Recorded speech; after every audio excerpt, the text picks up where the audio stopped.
बिस्मिल्लाहिर्रहमानिर्रहीम अस्सलाम वालेकुम। बहुत सारे स्टूडेंट्स की फरमाइश पर ये चैनल हम शुरू कर रहे हैं इंशाल्लाह। तो इसमें सब मुस्तफ़ीद होंगे। एफएससी वाले भी, बीएससी वाले भी, बीएस वाले भी जो मेरे स्टूडेंट्स हैं, या जो स्टूडेंट्स नहीं भी हैं मेरे डायरेक्ट, वो भी इससे फ़ायदा हासिल करेंगे इंशाल्लाह हमारी वीडियोस से। तो इसमें अब दोबारा लॉकडाउन हो रहा है, आपको पता है कोरोना की वजह से। तो इसमें फिर ये है कि ऑनलाइन ही पॉसिबल है, ऑनलाइन के अलावा कोई चारा भी नहीं है। तो इसलिए ये हम सिलसिला शुरू कर रहे हैं। आप देखा करें, इसको रेगुलर बेस पे देखा करें। और जहाँ तक ताल्लुक़ है सब्जेक्ट्स का, अब थोड़ा सा ये करना पड़ेगा आपको कि वीडियोस के टॉपिक्स मैं बना दूंगा, डिफरेंट टॉपिक्स। आपका लेवल जो भी है, मैं कोशिश करूंगा कि छोटे लेवल पे भी और बड़े लेवल पे भी, फॉर एग्जांपल एफएससी का लेवल है उस पर भी आपको समझ आए टॉपिक, और जो बड़े लेवल हैं जैसे बीएस का लेवल है या बीएससी का लेवल है, उनको भी समझ आ जाए और कवर हो जाए उनका भी। तो इंशाल्लाह ये फ़ायदा होगा सबको। तो सबसे पहले तो मैं स्टार्ट दूंगा एफएससी से, और वो भी फर्स्ट ईयर से, फर्स्ट पार्ट से। और उसमें आपको पता है कि सबसे पहले जो पहला चैप्टर है, एक तो प्रॉब्लम ये है कि स्मार्ट सिलेबस बन चुका है, आपको पता है। और वो जो स्मार्ट सिलेबस है उसमें बहुत सारे एक्सक्लूडेड हैं, यानी जो भी सिलेबस है आपका, उसमें से बहुत सारी चीज़ें या बहुत सारे टॉपिक्स एक्सक्लूड कर दिए गए हैं, निकाल दिए गए हैं। तो जाहिर है हम कोशिश तो करेंगे कि उनको फोकस करें जो मौजूद हैं उस स्मार्ट सिलेबस के अंदर। बट उसके बावजूद मैं कोशिश करूँगा कि ओवरऑल मैं कवर भी करूँ साथ साथ, ताकि सबका फ़ायदा हो। तो फर्स्ट ईयर का और फर्स्ट पार्ट का जो सबसे पहला चैप्टर है वो इंट्रोडक्शन है बियोलॉजी का। तो बियोलॉजी का इंट्रोडक्शन आप पहले ही, आपको पता है जो एफएससी वाले हैं, यानी कि जो मैट्रिक में पढ़ चुके होंगे, कि study of living things is called biology. Simple है, आसान है, मुश्किल नहीं है। इसमें थोड़ा सा ये है कि ये चूँकि अब थोड़ा सा बड़ा लेवल है उससे, यानी कि जो आपने पहले पढ़ा था बियोलॉजी का, वो तो सिंपल यही था कि study of life, study of living things is called biology. अब इसमें ये है कि थोड़ा सा हम नॉन लिविंग थिंग्स का भी पढ़ेंगे, यानी study of living things plus non living things that affect the living things. यानी बियोलॉजी के अंदर हम दोनों को पढ़ेंगे, लिविंग थिंग्स को भी और नॉन लिविंग थिंग्स को भी। लेकिन शर्त यह है कि ऐसी नॉन लिविंग थिंग्स को पढ़ेंगे जो कि लिविंग थिंग्स पर असरअंदाज होते हैं। मिसाल के तौर पे इन्वायरमेंट है, हमारा माहौल है, वो हमारे ऊपर असरअंदाज होता है, हम उसको पढ़ेंगे बियोलॉजी के अंदर। हर जिंदा चीज़ के ऊपर जो भी चीज़ असरअंदाज होगी हम उसको पढ़ेंगे। फ्रेश वाटर है, मेरीन वाटर है, अच्छा ये इस पे असरअंदाज होता है। इसके अलावा बहुत सारे फैक्टर्स हैं, टेम्परेचर हो गया जिसका इफ़ेक्ट, जैसे अभी मैंने बताया कि इन्वायरमेंट है, माहौल है, उसका असर है, तो हम उसको भी पढ़ेंगे, स्टडी करेंगे। तो ये बियोलॉजी कहलाई। लाइफ जो है उसकी आज तक कोई डेफिनेशन नहीं बन सकी, यानी जो ज़िंदगी है ये क्या है, ये ज़िंदगी क्या, व्हाट इज़ लाइफ। कोई भी साइंटिस्ट लाइफ को डिफाइन नहीं कर पाया, लाइफ कौन सी चीज़ है। यानी हम यूँ समझ लें मज़हबी लेवल पे कह देते हैं, हम थोड़ा सा फ़िलासफ़िकल आइडियाज़ देते हैं कि लाइफ ये है, लाइफ वो है, लाइफ दूसरों के काम आना है। फॉर एग्ज़ाम्पल लाइफ रूह को कहते हैं हम मज़हबी लेवल पे अगर देखते हैं, यानी इस्लाम के मुताबिक जब हम देखते हैं कि रूह होती है जो अल्लाह ताला डालता है और वो निकल जाती है जिस्म से, तो वो भी रिलीजियन बेस पे तो है। बट साइंस हर उस चीज़ को मानती है जिसको वो देखती है। आपको पता है साइंस का एक तरीका होता है पढ़ने का, स्टडी करने का। तो ये जो लाइफ है, लाइफ को डिफाइन नहीं कर पाती जो साइंस है, कि लाइफ कोई चीज़ है या ऐसी चीज़ जो देखी जा सके, या दूसरे अल्फाज में कोई चीज़ जब मर जाती है, जब किसी चीज़ की डेथ हो जाती है, तो उसके जिस्म से कौन सी चीज़ निकल जाती है। यानी ऐसी कोई चीज़ थी उसके अंदर जो निकल गई, जिसे हमने फॉर एग्जांपल रूह कहा। अपने रिलीजियस अकायद पे हमने कहा कि रूह थी जो अल्लाह ताला ने डाली और वो निकल गई। बट साइंस इस चीज़ को नहीं मानती, वो कहती है कि वो चीज़ जो होती है, वजूद रखती है, जो देखी जा सकती है, पहले उसकी ऑब्जर्वेशन होती है, फिर हाइपोथेसिस होता है, डिडक्शन होती है, एक्सपेरिमेंट्स होते हैं, फिर थ्योरीज बनाई जाती हैं, आपको पता है लॉज बनते हैं। वो होता है साइंटिफिक तरीका एक, तो वो उसके मुताबिक चलते हैं जो साइंटिस्ट्स हैं। लाइफ, जो बियोलॉजिस्ट्स कहते हैं कि लाइफ क्या है, ज़िंदगी क्या है, जस्ट वो ये कहते हैं कि जो ज़िंदगी होती है ये उन खसूसियात के मजमूए का नाम है। ज़रा गौर से सुनिएगा, बियोलॉजिस्ट ये कहते हैं कि लाइफ या ज़िंदगी उन खसूसियात के मजमूए का नाम है जो उसको बेजान चीज़ों से, किसी भी जानदार चीज़ को बेजान चीज़ से जुदा करती है, उससे मुमताज़ करती है, उससे अलग करती है, अलहदा करती है, उसकी शनाख्त को अलहदा करती है, ज़िंदा चीज़ की शनाख्त को बेजान चीज़ की शनाख्त से अलहदा करती है। ऐसी खसूसियात जो सिर्फ़ ज़िंदा में है और मुर्दा चीज़ों में नहीं है, उनको उस तरह से जुदा करेगी तो वो लाइफ होगी। तो life for biologist is a set of characteristics, ऐसी खसूसियात का मजमूआ that distinguish the living organisms from the non living things, यानी जो ज़िंदा चीज़ों को बेजान चीज़ों से जुदा करती है, मुमताज़ करती है, तो उसको हम कहते हैं life. This is for biologist. अच्छा, अब इसके अंदर ये है कि अब ये तो हो गई लाइफ।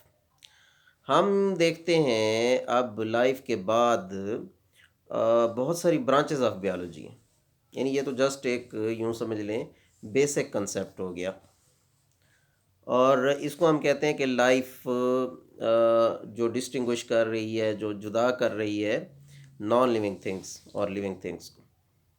इसके बाद जो अब जहाँ तक बात है इसकी ब्रांचेस की, तो कुछ ब्रांचेस उन्होंने लिखा है, जो फर्स्ट पेज है आपका बियोलॉजी का, कि कुछ आप पढ़ चुके हैं पहले ब्रांचेस। मिसाल के तौर पे जू जियोग्राफी लिखा हुआ है, वो होती है कि जू कहते हैं एनिमल्स को, और जियोग्राफी, जियो मीन्स ज़मीन, अर्थ, यानी ज़मीन के ऊपर डिस्ट्रीब्यूशन, किस चीज़ की डिस्ट्रीब्यूशन ज़मीन के ऊपर, जानवरों की डिस्ट्रीब्यूशन, तो जू जियोग्राफी है।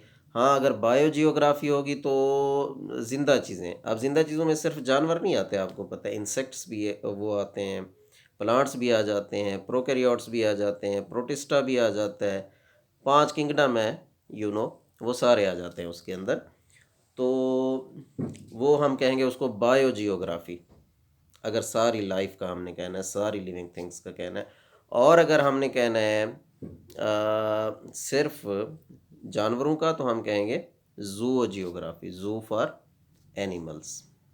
अच्छा, उसके बाद पेलियंटोलॉजी लिखी हुई है एक, the study of fossil. Fossil क्या होते हैं, जो डेड रिमेन्स हम इनको कहते हैं, यानी जो जानदार पहले मौजूद थे और वो मर गए, किसी वजह से ख़त्म हो गए दुनिया से, उनकी किसी न किसी निशानी का रह जाना, कोई ना कोई बाकियात में से कोई बाकी चीज़ रह गई, हड्डी रह गई, कोई हड्डी से मिलती जुलती और चीज़ रह गई, या कोई चट्टान ऐसी बन गई कि जिसके अंदर उसके निशानात महफूज रह गए। फॉर एग्ज़ाम्पल, उसने पाँव रखा और उसके पाँव की शेप महफूज हो गई, उसकी जो हड्डी थी वो महफूज हो गई, चट्टान के अंदर मिक्स हो गए सॉरी, डायरेक्ट नहीं फॉर एग्ज़ाम्पल महफूज हुई, बट इनडायरेक्ट महफूज हो गई, तो दैट इज़ फॉसिल। इन्हीं फॉसिल से हमें पता चला कि एवोल्यूशन भी कोई चीज़ है, एवोल्यूशन भी हुई है। कुछ जानवर पहले होते थे और उनकी हमें बाकियात मिली, तो हमें पता चला कि ये जानवर तो पहले ऐसे होते थे और अब ऐसे हैं। अच्छा, इसी तरह एवोल्यूशन है कि study of change with respect to time, वक्त के साथ तब्दीली। आपको पता है कि आपने सुना होगा इंसानों के जो कद थे वो पहले बहुत लंबे होते थे, बहुत बड़े कद होते थे इंसान के, और अब जो है ना वो छोटे होते जा रहे हैं, ये छोटे हो रहे हैं। या आपने सुना होगा कि जो जानवर थे वो पहले डिफरेंट थे, अब डिफरेंट हो रहे हैं। ये हमें पता चलता है एवोल्यूशन से। दिस इज़ कॉल्ड एवोल्यूशन, कि जो वक्त के साथ तब्दीली वाक़ई हो रही है, इंसान का कद छोटा होता जा रहा है और मज़ीद भी होगा।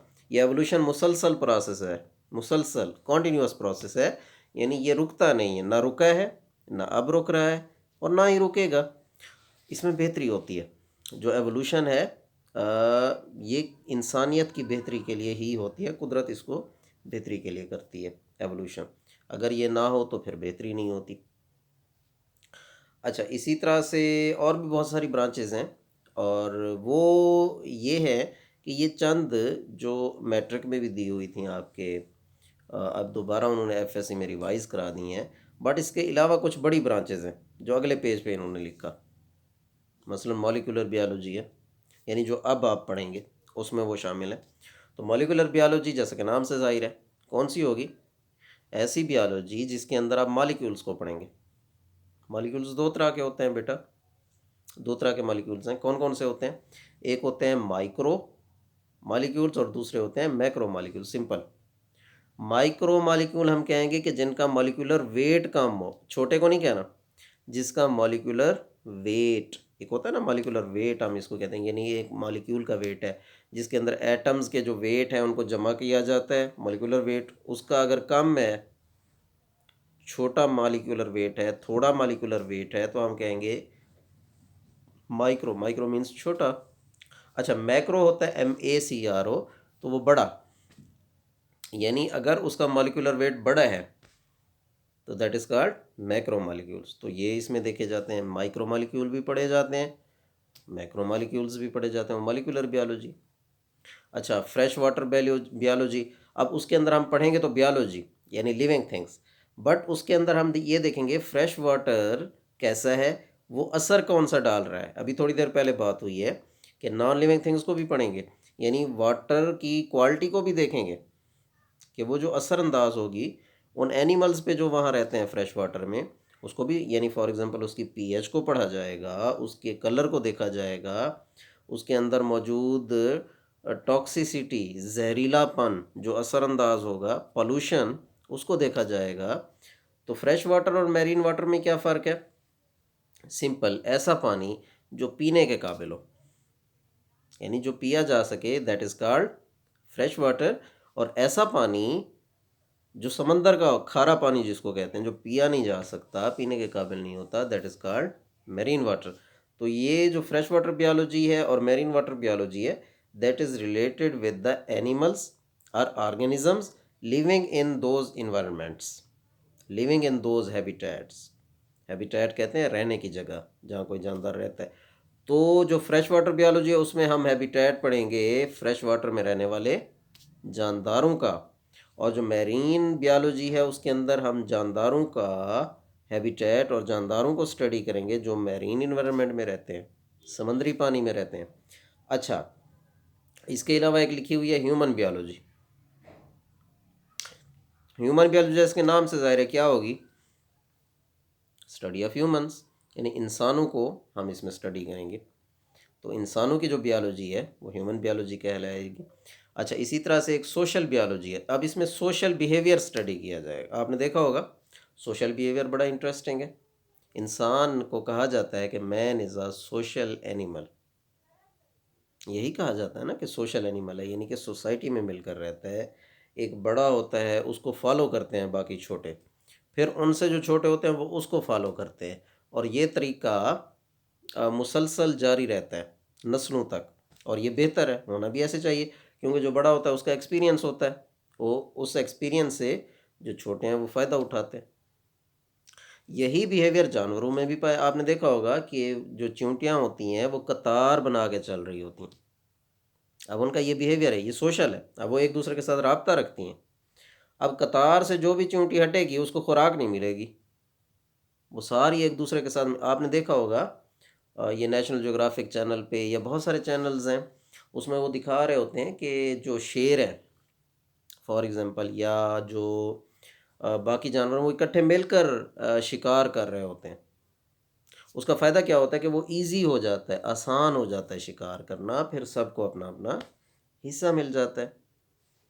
अच्छा, इसके अलावा आपने ये देखा होगा कि शहद की मक्खी, शहद की जो मक्खियाँ हैं ये अब जो छत्ता बना के रहती हैं, और जिसके अंदर वो सारी बहुत सारी, आपने पढ़ा होगा या सुना होगा कि इसकी अक़साम होती हैं जो रहती हैं वहाँ पे, यानी कुछ फ़ौजी होते हैं जो लड़ते हैं, जस्ट उनका ये काम होता है। कुछ होते हैं जो फूड तलाश करते हैं, एक क्वीन होती है, यानी इनकी बहुत सारी अक़साम है जो वहाँ रह रही होती हैं, बट वो इंटीग्रेट कर रही, एक दूसरे के साथ मिली हुई हैं, एक दूसरे के साथ राब्ता किया हुआ है, एक दूसरे के साथ राब्ता रखती हैं, ये उनका सोशल बिहेवियर है। मैं एक इंटरेस्टिंग इनका सोशल बिहेवियर बताऊं, बात चली है कि एक शहद की मक्खी जाती है छत्ते से और वो खुराक तलाश करने चली जाती है, और वो खुराक तलाश करके वापस आ जाती है, तो वो फिर उस छत्ते को या उस पूरी जितनी भी शहद की मक्खियाँ उन सबको बताती है कि फूड फलां साइड पे है और इतनी मिकदार में है और इतनी दूर है, इतनी दूर फूड है और इस डायरेक्शन में है। और उसका एक स्पेशल डांस होता है जो वो करती है उस छत्ते के सामने, सारी शहद की मक्खियों के सामने वो एक डांस करती है। यानी एक डांस करती है वो गोल ऐसे, इसी तरह से एक, जैसे हम इंग्लिश वो 8 लिखते हैं डिजिट 8, इस तरह से डांस करती है कि खुराक करीब है या दूर है, फिर वो अपनी डायरेक्शन बताती है उनको।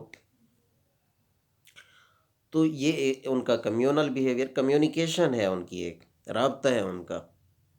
हिरन जब दौड़ती है, उसके पाँव के सोम के दरमियान में ग्लैंड होता है जिससे वो सेंट खारिज होती है, खुशबू, जिससे बाकियों को पता चलता है। बहुत सारे और जानवर हैं जो अपनी सेंट्स खारिज करते हैं, यानी वो जो स्पेशल किस्म की उनकी स्मेल होती है, वो बाकी जो उनके जानवर हैं स्पीशी के, उसी नस्ल के, उनको पता चल जाता है कि वो फलां जगह पे है। ठीक है, ये पैगाम है कि आपने इधर आना है, इस साइड पे आना है। आवाज़ें देते हैं एक दूसरे को, जैसे हम बातें, अब मैं बात कर रहा हूँ आपसे, ये हमारा सोशल बिहेवियर है।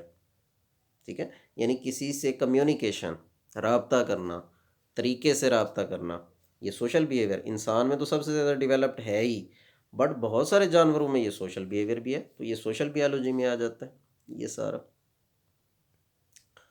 तो इस तरह की बहुत सारी ब्रांचेस हैं जो नई उन्होंने बताई हैं आपको, वो कुछ पुरानी ब्रांचेस थी। तो बियोलॉजी के अंदर आपने ये नहीं पढ़ना सिर्फ कि सिर्फ ज़िंदा चीज़ें, बल्कि वो बेजान चीज़ें भी पढ़नी है जो उन पे असरअंदाज हो रही हैं और उनको अफेक्ट कर रही हैं, मुतासर कर रही हैं। उम्मीद है आपको ये लेक्चर समझ आ गया होगा। तो इंशाल्लाह नेक्स्ट वीडियो में फिर जल्दी मिलेंगे, मुलाकात होगी। आप मुसलसल ये चैनल देखते रहें और इसको सब्सक्राइब भी करें और दूसरे दोस्तों को भी कहें कि इसको सब्सक्राइब करें और ज़्यादा से ज़्यादा वीडियो को शेयर भी करें ताकि ये हमारा चैनल चल पड़े, वीडियोस नज़र भी आना स्टार्ट हो जाए। मुझे बहुत सारे स्टूडेंट्स ने कहा जी आपने चैनल तो बना लिया है बट वो नज़र नहीं आता हमें, तो अब ज़ाहिर है वो चलेगा तो नज़र आएगा, इसमें आपका ही फ़ायदा है। तो wish you best of luck, फिर बहुत जल्द इंशाल्लाह नई वीडियो के साथ मिलते हैं। मैं इंशाल्लाह कोशिश करता हूँ सेकंड ईयर की भी बनाऊँ साथ साथ, जो सेकंड ईयर के बच्चे हैं उनको फ़ायदा हो, साथ साथ बीएससी की कुछ टॉपिक्स उठा लूँ जिस वक्त टाइम मिलेगा, तो वो भी मैं कोशिश करूँगा बना लूँगा। अच्छा, इसी तरह से बीएस के मेरे बच्चे हैं बहुत सारे, ज़ूलॉजी के भी हैं, बॉटनी के भी हैं और वेरियस सब्जेक्ट्स और के भी हैं, और जिनको मैं पढ़ा रहा हूँ उनको भी मैं कोशिश ये करता हूँ कि वीडियोस यूट्यूब के इसी चैनल पे ही डालूँ ताकि सबका फ़ायदा हो। Wish you best of luck. अल्लाह हाफ़िज़।